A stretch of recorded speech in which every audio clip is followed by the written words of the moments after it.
And we're live. So happy Valentine's Day. Thanks for making that time, because I know Twitter never sleeps. But how are you doing today?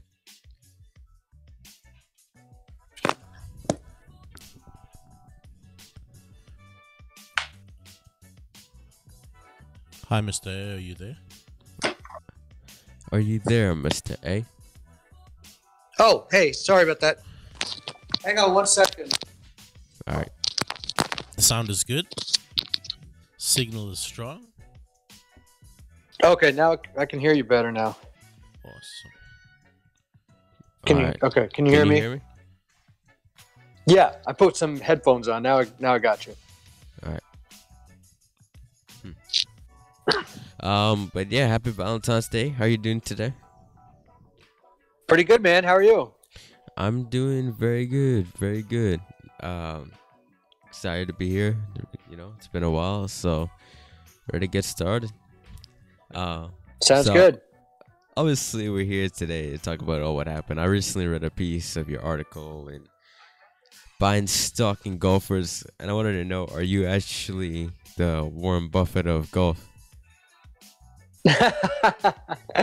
I wouldn't go that far, but I definitely enjoyed dabbling in investing in a tour pro, Dave Copeland, over in England, and not the Warren Buffett, but maybe this is the beginning of a portfolio. We'll see what happens from here based on.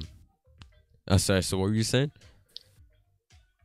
I was just saying, when he didn't qualify for the British Open, it was a little disappointing. Not that I expected him to, but I was going to the event and I wanted to see him in person, and I was hoping to see him even play well there. And once that didn't happen, he was playing on the PGA Euro Pro Tour, which is a step below what is the Web.com Tour in the U.S. The Challenge Tour is kind of the Web.com Tour in Europe, and this is the feeder tour into that. So, it's not like I could watch his tournaments or anything. I could follow his scores, but I was hoping he would get into the Open and I would get to see him. But even when that didn't happen, I said, well, it's still worth the story just because, again, I haven't seen much out there about this. So, it was a fun year. It definitely and I'm reinvested again. So hopefully this year is the year he'll make it to the Open. Hopefully I'll get to actually meet him in person. And I'll certainly be following his progress again as the season goes along. Yeah. All right. Well, obviously, it's quite an interesting experience. So what do you think was the, I guess, best or most fun part of this?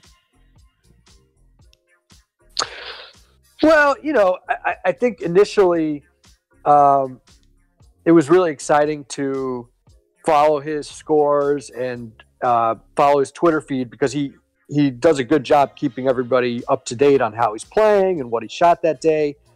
And, I said in the story that it's kind of like when you buy a stock that, you check the paper, or you check, not the paper anymore, it's 2018, but you check online and you check how it's doing those first few days. And, you get all caught up, and if it goes up, you're all excited. If it goes down, you're like, oh, what's going on? Should I sell this thing? And you get really into it those first few days, few weeks. And then after a while, you kind of forget about it. You kind of just say, okay, I'll keep an eye on it, but I'm not going to, focus on it that much, and just see. Yeah, makes sense. It was time. I got really interested when it got time to qualify for the British Open again. So I followed him that week, and he played pretty well, actually. He just, it's really tough. I think he was at a qualifier with about 80 guys for 4 spots, and wow. He's made it through that a couple times, but the odds are just stacked against you, obviously. So it's very tough, and he didn't make it through, and so from that point on, I probably didn't follow him as closely as I did at the beginning of the season, but he had some nice finishes. I think he had 5 top 6s throughout the year. He finished 15th on the money list on that tour. Unfortunately, that wasn't enough to get him up to the Challenge Tour for this year, but He'll be back on that tour again. He'll be trying to get into the top 5 this year, so he can move up. And this is a guy who's had a few chances to make it onto the European tour. He came close. I think it was in 2014. He finished 38th on the money list on the Challenge Tour, and so he did actually get some European Tour status. He played in a few events, but kind of stayed on that other tour because he still wanted to finish as high as possible on that so he could earn full status on the European Tour. So he's never quite made it up to the big leagues, but he's turning 32 next month, and you never know. There's definitely some late bloomers out there that we've seen in on all levels of golf. Jason Duffner didn't really get good till he was in his mid-30s. So you just never know. You kind of keep working, you keep grinding, and hopefully we'll get to see more of Dave in the next few years. Yeah, Kevin hopefully. On YouTube says hello. Hey, what up, Kevin? Can you do us a favor and give us a quick update on your air conditioner? What's going on there? Well, it's we're still in the winter here, as you know, I'm sure, and it's I haven't had to use it yet, but the summer was great, no problems, no complaints. The air was working just fine. It's one of those deals where I don't even know what you're really paying for. I do the same in the winter for the heat. I have a service contract. They basically come, they check it, they make sure it's okay. They usually find something wrong with it, so then you just have to pay them more money to come back and fix it.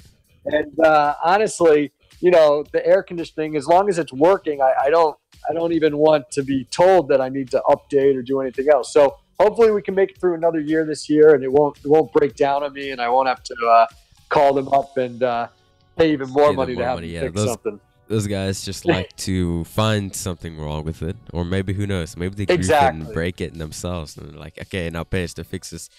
Here's a question from YouTube. Exactly. Yeah. I'm sorry. What?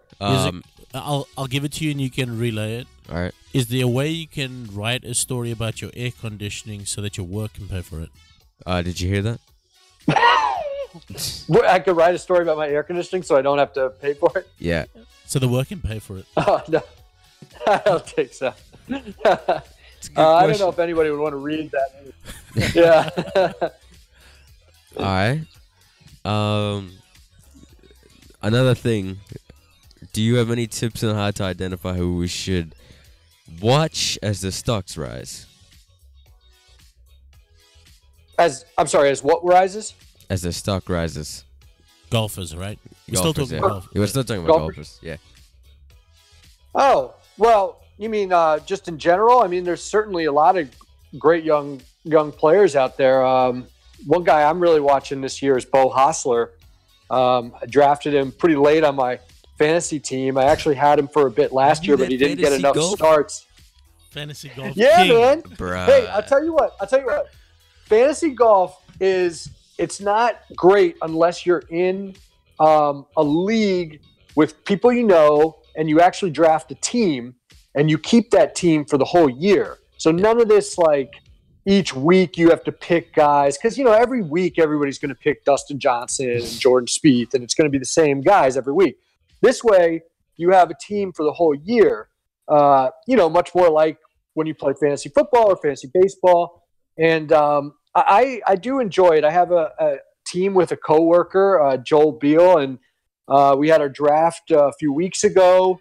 We had the 7th pick. We got Hideki Matsuyama, which doesn't look that good now because he has a wrist injury. And I wanted to pick Jason Day, and he wanted to pick Hideki Matsuyama. And Jason Day now looks like a total stud again, so kind of disappointed about that. But at least I get to give Joel a hard time every time Jason Day plays well.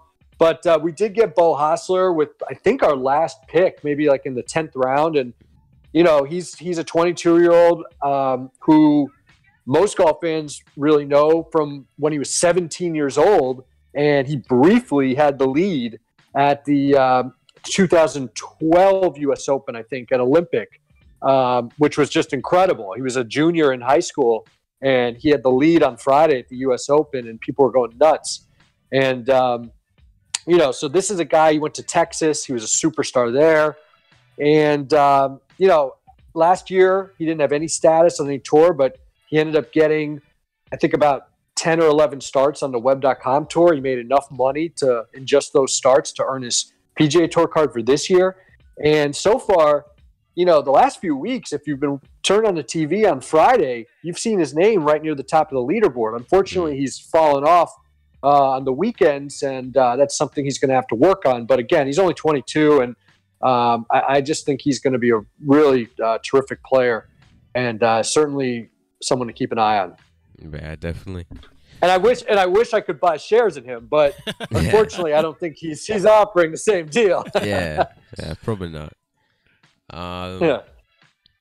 But of course, you do produce a lot of content. So anyway, any chance you have any advice for you other young content creators? Well, yeah. I mean, to me, and you churn it out as well as anybody. I mean, I think it's all about churning out as much as you can. Not taking any breaks. Always looking for something. You can turn almost anything into content if you find the right angle. So, you just keep looking for those stories, keep looking for those angles, keep coming up with ideas. And the more you throw out there, the more of a chance that something will stick. I mean, I do a bunch of posts every day, but most of them, just cycle through, go unnoticed for the most part. And, you almost get a little discouraged sometimes, but then it's all worth it when, you do one story like this with on the buying the shares of a golfer, and you get such great feedback. So, you got to kind of forget about the ones that aren't successful and kind of focus on.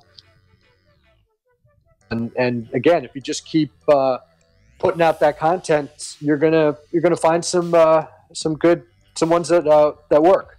Yeah. Okay. So speaking of turning everything into content, did you follow the story of Logan Paul in Japan and also Lee McCoy? So start with Logan Paul in Japan. What was the first? Which one in Japan? Logan Paul, when he made that vlog. Oh, yeah. Yes. Vaguely. I know he got, I know that didn't turn out well. I actually didn't know who he was. I'm maybe embarrassed to say. I didn't know who he was, but I know that was he didn't get good feedback there. I don't really know much about it other than he got criticized. But Lee McCoy, unfortunately, said some things on Twitter. And then ghosted. Didn't seem like the most gracious tour pro or more, grateful for his fans, so to speak. And, actually Joel, who I work with, did talk to Lee yesterday, and he gave his side of the story, and he apologized. And, it's unfortunate. He got a lot of criticism for what he said, and, rightfully so, but he already deactivated his Twitter account. And he said that this is not him, that he doesn't say things like that. He can't believe that he even said it. So it's not, I was happy that I know, but I was happy at least to hear that he didn't try to blame it on someone else. Yeah, he learned from it. He didn't try to blame it on someone else. He didn't say, "Oh, they took me out of context," or "Oh, that's not what I meant." No, he looked back, read his tweets, and saw how bad they sounded. And I think once he did that, he realized why he was getting all the criticism that he got. And, you hate to make the excuse that someone's young. Obviously, you're much younger than him, and you would know better than this probably. But, he might make a mistake. And yeah, he might make a mistake. Yeah. Exactly. Everybody does. And he realizes that he made a mistake, and he's apologized for it. And, I'm sure we'll eventually see him back on Twitter and doing other things. But I'm sure when he does come back, he probably won't be quite as, speaking out as he was before. Yeah. But his tweets are still content, though, right? Yep. His tweets did create content, even if he didn't mean for his tweets to, in the end game, become content. It kind of did, because it got people talking. Yeah, it was criticism. Oh, yeah. It's still, Still people talk. That's a good point. And when stuff like this happens, when it's a more controversial thing like that, we always have a internal discussion on how to handle it. Yeah. And I think Golf Channel maybe did the first post on it, and because that kind of stuff, you hate to say it, but that kind of stuff does really well. People do click on it, and so you at first you say, "Wow, we got to do something on this." We do. You definitely think, yeah, exactly. But I think we decided to at least reach out to Lee to get his side of the story. So it was a little different than just posting his tweets up there and just kind of saying what happened. We at least got his side of the story. Whether you believe him, whether you like him or not, at least we reached out to him, added that to it, and didn't just slam him without hearing what he had to say. Yeah. But you're right. When you look back at those tweets, it's hard to defend him at all because they just sound so bad. And you think of how fortunate these guys are to make it as a PGA Tour pro, or in his case, Web.com Tour pro, and probably will be a PGA Tour pro at some point. These guys are playing golf for a living. Not that it's always the most glamorous, as I saw with the guy I invested in, but he's got a pretty good life. And to be complaining about kids asking for your autograph or your shoes or something, I mean, you got to realize that that's going to look bad, especially when everybody looks to the example that Arnold Palmer gave for, decades and decades of being so gracious to all his fans and appreciating them. And here's Lee McCoy, who, most